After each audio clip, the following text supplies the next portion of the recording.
Hey everybody, good morning, good afternoon, and good evening. Welcome to Beekeeping for Newbies. We're rolling in here to episode 20. So this week I'm calling it Weak Hives and Queen Intros. So we're going to talk about what we're doing with weaker colonies and maybe colonies that are looking like they may not make it through the winter. So we'll talk about some of the things we can do with them. And also there's something that's been on my list for a long time, how you introduce mated queens into a colony, and a couple different tips and tricks for that. So we're definitely going to cover that as well. First thing I want to jump right into is a couple of follow-ups from the last episode.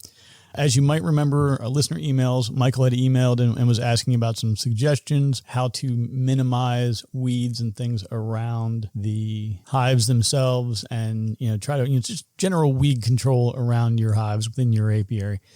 The suggestions I had were kind of relatively generic. I didn't really have anything great on that one. But Laura out in Washington had reached out and she kind of threw a suggestion out that I thought was great and I wanted to share it with everybody. And this is what she does just for her regular garden, just to kind of, maintain some weed control. So I'll read you kind of a quote from what she wrote me. She basically says, cardboard, specifically thick, large pieces of cardboard from plumbers or auto body shops. They often have copper staples, but these are easy to remove and worth the effort for the larger surface area. I don't like the appearance of the cardboard, so I add a layer of mulch. Then I plant my flowers from there, and she mentions that cardboard decays over time, of course, but when the weeds start to come back, you just repeat the process the following year. So I thought that was a great suggestion. Laura, thank you so much for sharing that. Michael, I hope that helps you out. I know that's something I'm definitely going to try myself because I think that might be a good kind of path forward. So that's pretty awesome. The next follow-up I have, I got a couple of emails and they were cool. It wasn't anybody being angry or anything, but they were respectfully asking if I had anything against the West Coast or the Northeast, since I had indicated in the previous podcast that I was thinking about maybe traveling around a little bit and just maybe doing some inspections with folks, maybe doing an interview, talking to people about things that are going on, just kind of a way to get out and meet some people and lend a hand and have a little bit of fun with it. And I commented that I was probably not going to go to New England or to the West Coast. So I kind of want to explain that a little bit. After I uploaded it, I started thinking about that I really didn't do a good job articulating my reasoning behind that and excluding those areas. When I travel and I'm kind of out and about, I'm going to be in a 32-foot RV. Now, I've lived on the East Coast my whole life, with the exception of a little bit of time in the Army. But I've driven, from Florida to Maine, everywhere in between multiple times, grew up in the DC area. I know all about traffic and driving in it and dealing with it and all of that. The biggest issue in my mind really is the traffic. There's just so much traffic going up and down that I-95 corridor. I really don't want to mess with it. But just as big of a factor for me are the tolls. Like the last time I took 95 and I went from, the DC area all the way to Maine, it was pretty brutal on the tolls. I mean, now they got the Easy Pass and you can go through really quickly, but it's still really expensive. I've got family, my godparents and my godsisters live in New Jersey. Like I owe them a visit. So if you're listening, I'm really sorry that I haven't come to see you in a long time. But I don't like the fact that you can't pump your own gas in New Jersey. There's something really odd and suspect about that. So I'm not a huge fan. For those of you who don't know about this or never heard about this, if you go to New Jersey, like you can't pump your gas. Like you have to have an attendant has to come up and actually pump your gas for you. It's kind of weird. But over the course of my career, when I was in sales and everything, I had customers in DC, Maryland, Delaware, New Jersey, Massachusetts. I've traveled extensively up the Northeast. In fact, if you're ever in the west of Boston area and you're looking for the best lobster roll in the sort of free world or whatever we have left, you have to check out a place called The Takeaway. It's in Norwood, Massachusetts. I stumbled on this place. It's kind of like a seafood market, food type place. Found them several years ago when I was visiting a customer. I was looking for a lobster roll. Got in there right as the guy was opening up. Had a chance to talk to him for about a half hour. Great story. I think he's like a 5-generation operator of this. Place has been in business for 100 years. But super, super nice folks. Great lobster roll. So you got to go see them. It's The Takeaway in Norwood, Massachusetts. But anyway, back to the topic at hand here. It's really traffic, tolls, congestion, and being in a 32-foot RV. I'm trying not to be in an urban area with that, trying to figure out how to park and where to go and all those things. Out west is kind of a little bit of a similar situation. I'm quite honestly just not planning to go all the way out that far.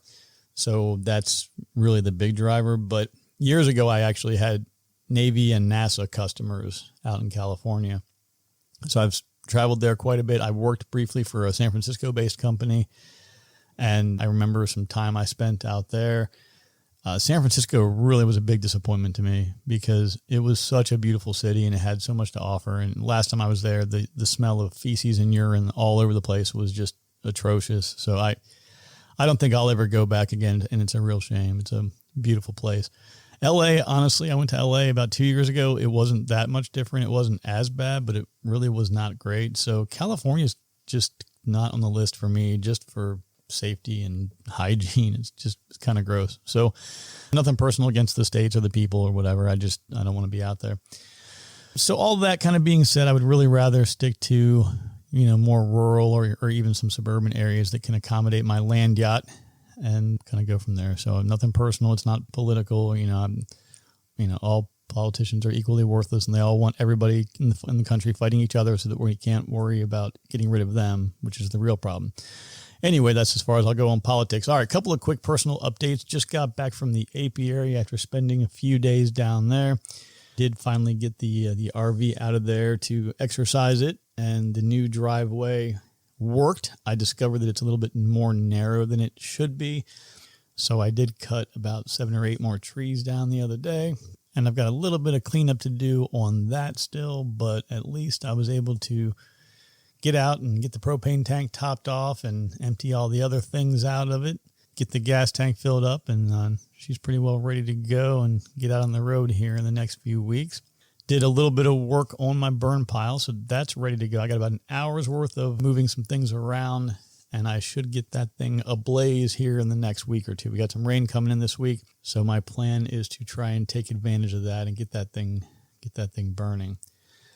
My existing colonies are doing pretty well. I don't have a whole lot of excitement to report. I need to refill my pollen and sugar syrup feeders probably this weekend.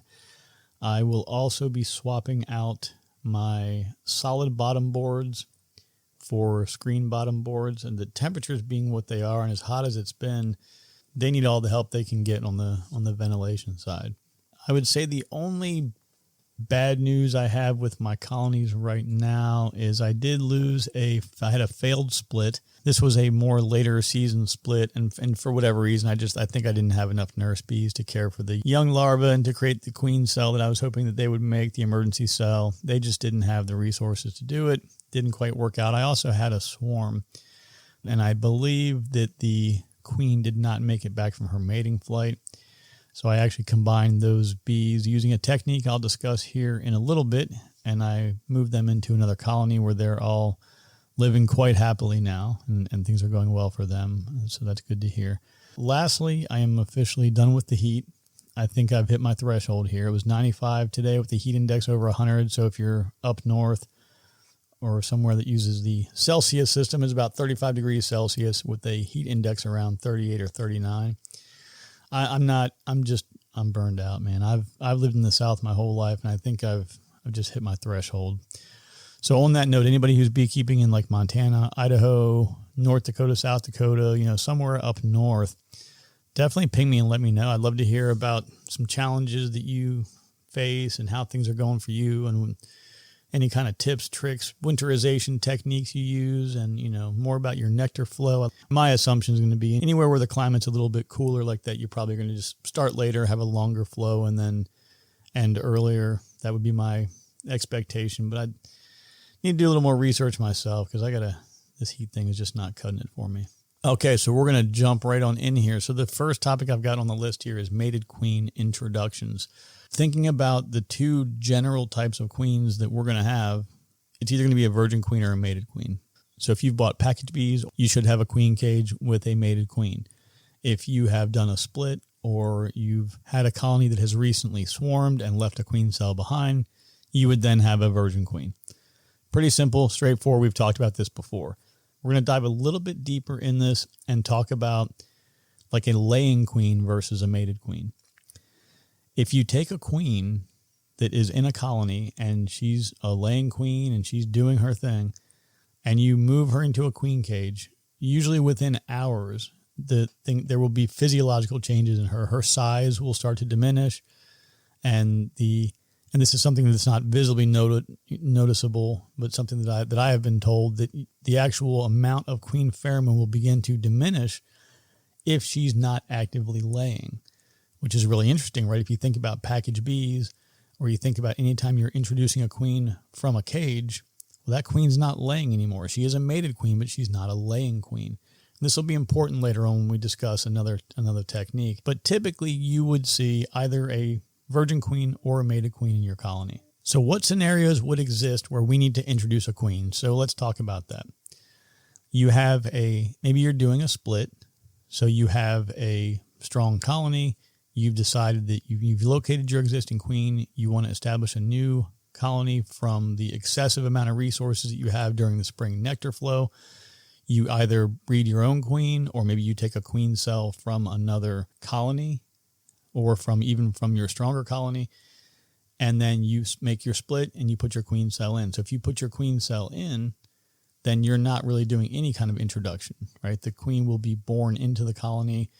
She'll look around, make sure there's no other queen cells, no other queens. She does her mating flight, she comes back.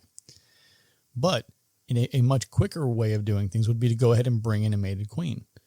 So with that scenario, typically what we would do, we would complete the split. We would take our queen cage. We would put it into the new colony as we've kind of instructed in the past, right? And I'll go ahead and just tell you real quick in case you didn't catch some of those earlier episodes. What I do is when you look at the queen cage, one side has a piece of cork, keeping the one entrance closed. The other side will have a piece of cork, and then behind that will be a big block of sugar, typically some kind of fondant or, sugar candy. I take a nail, I remove the piece of cork that is covering that sugar fondant, and then I push the nail at the top edge all the way in, so it makes a little bit of a hole so you can see all the way through. That's just something I do to kind of get started on breaking up that big hunk of sugar candy that's in there. That way the bees, the workers that are trying to get that queen free, can do so a little bit quicker and easier. And then when I insert the cage into the colony, I will use the strap that's already on it if it has one, and you can just set it in between two frames and then put the strap on top of a frame and staple it down, or you can just squeeze two frames together, just push it against the queen cell or the queen cage, and that should hold it in place. But you want to do it with the sugar up. That way, as they eat through it, if any workers were to die inside the cage, any of the attendants that are inside the cage, they won't die and fall down and block the entrance. So you'll want to keep that sugar block or that sugar candy facing up. So again, great technique. Nothing wrong with that. We do it with package bees. You can do it with, any scenario where you're doing a split or somebody is sending you or giving you a queen. That's a pretty common approach. Another approach that would be used would be to do what they call direct introduction. So what I could do, let's say, for example, I was breeding my own queens and my queens were ready to go. And I took my queen cells and I put them into mating nukes. And then the virgin queens were born. They came out, they went, did their mating flights, they came back. I verified, week and a half, 2 weeks later, that they are in fact laying, everything looks good. I put her into a cage temporarily. I'm talking for maybe an hour or so. I go over to where I'm doing my split. I pull all my frames out, put them into a nuke. I walk over with that queen and I maybe set her down on the frame so they can smell her and kind of get used to her. But I open up and do a direct release. If you have a colony that does not have a queen, there's no queen in that colony, there's no queen pheromone, and they've got nothing, they will get very excited about having a mated queen, particularly a laying queen. I mean, she can walk in there and all is right in the world. Now, I would caution you, I have heard of a scenario where a colony actually had more than one queen for a period of time, and then you introduce this other queen directly in, and they will ball her, wrap her up, and kill her. So I've done it both ways. I've done the caged introduction. I've done the direct introduction. I've had success with both. I actually did have a colony that I messed up on where I took a mated queen and inserted her into a colony that still had a queen. It was completely my fault. I missed her. I thought that I had moved her in the split and that she was actually in another colony. And she was not. She was left behind. They balled the new queen, and that was it. She was gone. So that kind of stinks. It happens. It's one of those mistakes that we make, in part of the beekeeping journey. I did it. So with the two techniques there, right, the direct introduction or the caged introduction, they kind of both have their place, and I'm not going to say that one's better than the other. I like the idea of using a queen that was laying, an hour ago, and then moving her directly into a colony and letting her do her thing. Anytime you have a chance to use a mated or laying queen, I would take that hands down over a queen cell anytime, because your time frame is better. You still don't have to worry about the hazards of the queen getting mated when she goes out on her flight. So I like those two techniques. The last one I want to talk about is a caged introduction. And I feel like there is a name for this cage, and it drives me nuts. I can't remember what it is. But you're going to take a frame of drawn comb, and what you'll do is take some hardware cloth, roughly probably a section that's going to be maybe about 6 or 7 inches by 6 or 7 inches. So roughly like 15, 16 centimeters by 15, 16 centimeters. And you're going to bend the edges over. So you'll have roughly probably about an inch of hardware cloth that's kind of bent over on the edges all the way around. And then you're going to press that cage into, now you'll do this, of course, you'll have the queen ready to go and some attendants and all of that. But what you're going to do is you're going to press the cage that you just made into the comb in an area that basically just seals the cage inside that section of drawn comb. When you're putting that into the drawn comb, you'll have your queen and a couple of attendants in there before you close that in. And then you'll now have a space where the queen can begin laying eggs. They'll have attendants that are there. Her pheromone can get into the colony, and she's safe behind this cage. So this is a technique I've seen before, seen it used very effectively. It's great because if you think about it, the queen is now actively laying again. She's not stuck in a cage waiting to be freed. I have not actually done this technique before, but I've seen it, heard of a lot of success with it. I think it makes sense given the right circumstances. As I'm focusing more on volume and a larger scale, that's something that I probably wouldn't do at where I'm trying to be. But at the recreational capacity, I think it makes a lot of sense. All right, folks. So now I want to jump in here and talk about combining weak or queenless hives. A couple of ways to do this. I'm sure there's probably a scientifically tested and proven method. I don't know for sure, but let me tell you what I do. So let's say I have a queenless colony, like I just mentioned. I've got one that they just did not make a queen from the young larva that I had provided to them. So there's a bunch of bees in there that are getting older anyway, but they're still useful bees. They need to be in a colony. Since they are not used to having a queen, there's no queen pheromone, and they're really just kind of floundering. What I'm going to do with them is I'm going to go over to a larger colony. I'm going to, just like I'm doing an inspection, I'm going to open things up, put some smoke down, and then I will, I don't even think there's enough of like a frame of bees in this kind of donor colony. So I'll probably just take whatever bees are laying around, and after I've smoked that area, I'll just shake the bees right onto the frames, let them go in and do their thing, and that's pretty much it. In general, when I'm doing something like that with the queenless colony, they tend to not have a whole lot of bees. But if they do, I try to find a frame or two inside the colony that has very few bees on it already.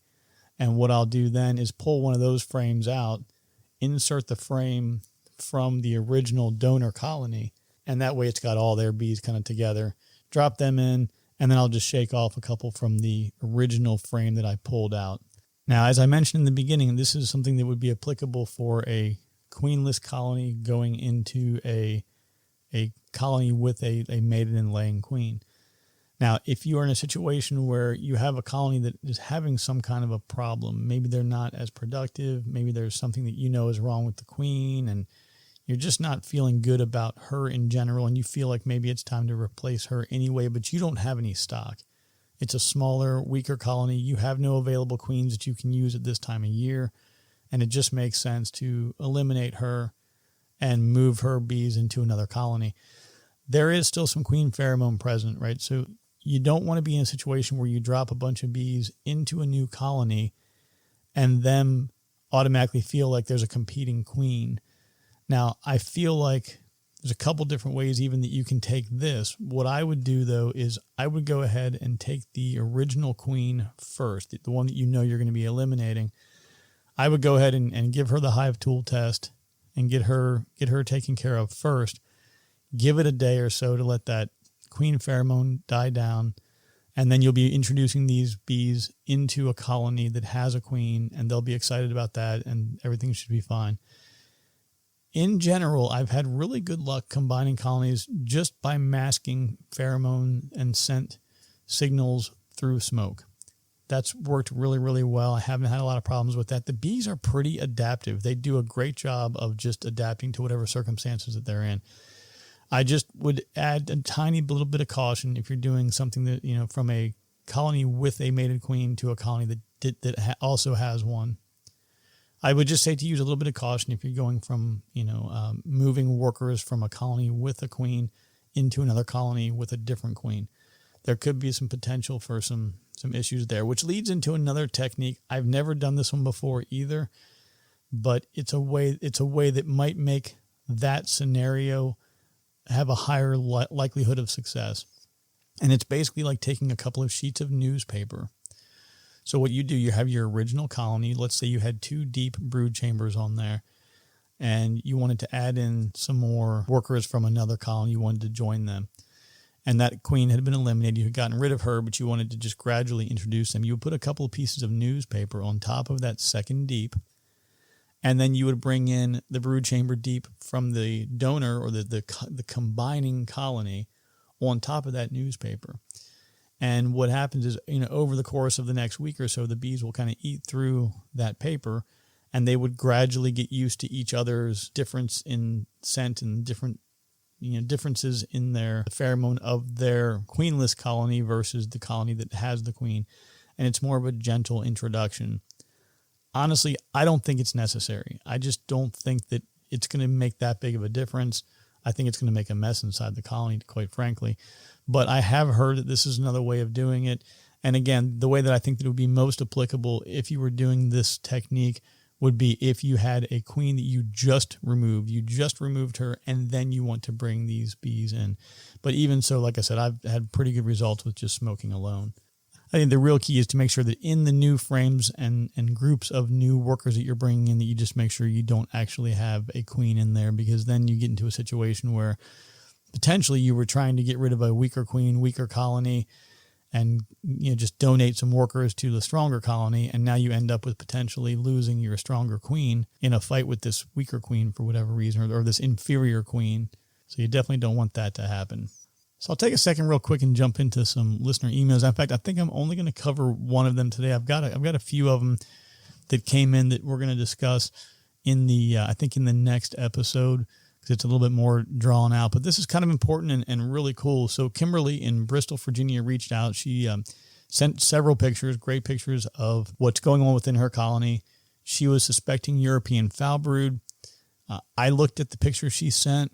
Now, full transparency here, I don't see a lot of foul brood. I've been very fortunate that I haven't had issues with it. I've had everything else under the sun, but foul brood's one of them I have not had to deal with. But she sent the pictures in, and I looked at it, and I was pretty sure that I agreed with her assessment. I pulled up a couple things just to kind of refresh my memory, and turns out that she did get a couple of folks who came in and took a look at things, and they kind of gave like a secondary confirmation that she is definitely facing European foul brood out there, and she's going to kind of go through a process here to try and salvage the hive and hopefully recover things.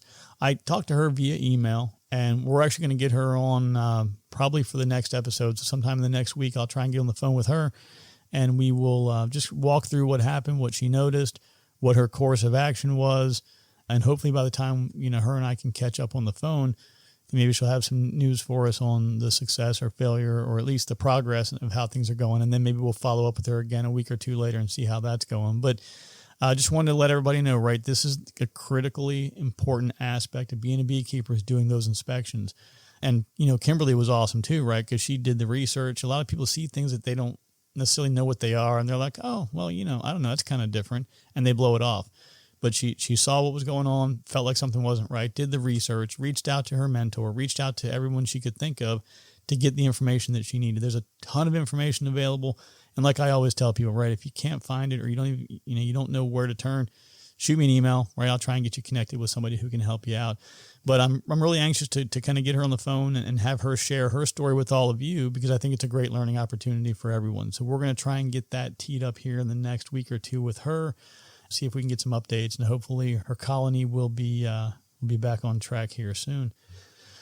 That's about all I've got right now, folks. I've got a lot, again, still teed up. I've got 2 or 3 episodes worth of content ready to go. I do have a lot of things going on here in the coming weeks, but I'm still going to do my best to stay on track with everything. As always, feel free to reach out, Jeff@beekeepingfornewbies.com. Shoot me an email. Let me know how I can help. And outside of that, I would say enjoy the rest of your weekend. Be kind to one another, and we'll look forward to talking to you soon. Take care.